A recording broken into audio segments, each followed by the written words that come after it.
The human mind is a complex landscape, much of which operates outside of our conscious awareness. Our discussion today explores the hidden territory, introducing the concept of the adaptive unconscious. It's a set of sophisticated mental processes that shape our judgments, feelings, and behaviors without us ever realizing it. Our minds are structured so that many processes, ranging from perception and memory to language and emotion, occur out of conscious view. This isn't because these thoughts are too painful or unacceptable, as Freud once suggested, but because they evolved before conscious awareness and are necessary for our survival and efficiency. Our consciousness, or our conscious mind, kind of evolved later on after our non-conscious minds, more automatic capacity or capability, just like other animals did. So Freud's model of the unconscious focused on repressed primitive thoughts, but modern psychology sees things differently. The adaptive unconscious is not a single entity pulling strings behind the scenes. Instead, it's a collection of mental modules, each handling different tasks like language, face recognition, or quick evaluations, many more. They operate independently outside of our awareness. This modular system allows us to function efficiently, much like a city made up of independent districts, each running its own operations. There's a few things here were very interesting, like this chronic accessibility. It's a psychological term, accessibility, and it involves how repeated use shapes the mind.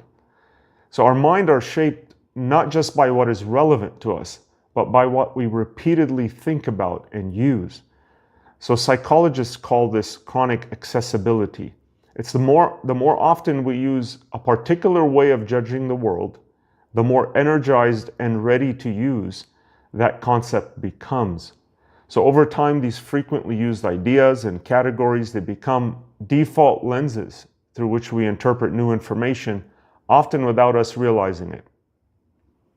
So this is how habits of thought, both helpful and harmful, became ingrained in our personalities. So what are the implications now for learning, for emotion, for habit?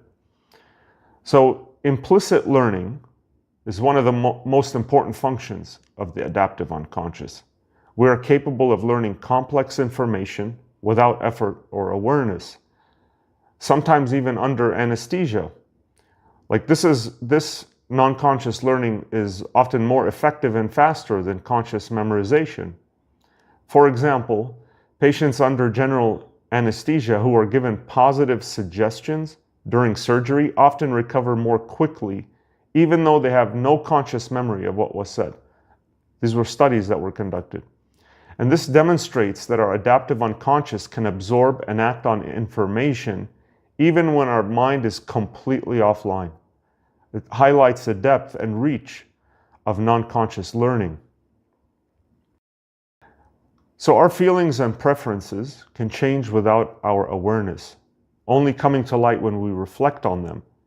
And this adaptive unconscious is deeply involved also in higher order processes like goal setting, shockingly, evaluation, and even constructing the stories we tell about ourselves. Our self-narrative, the ongoing story we create to make sense of our lives, is shaped as much by these non-conscious processes as by deliberate reflection. So in this way, the adaptive unconscious is a silent partner in authoring who we are.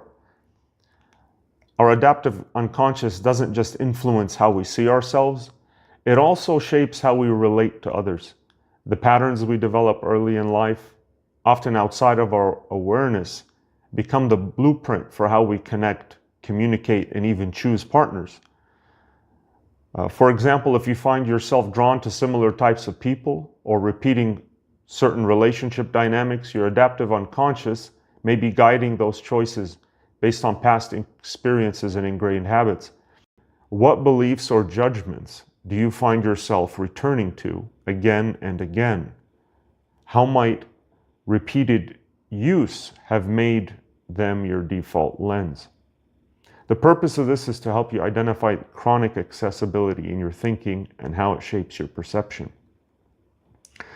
So remember, every day you and I are building a stronger mind.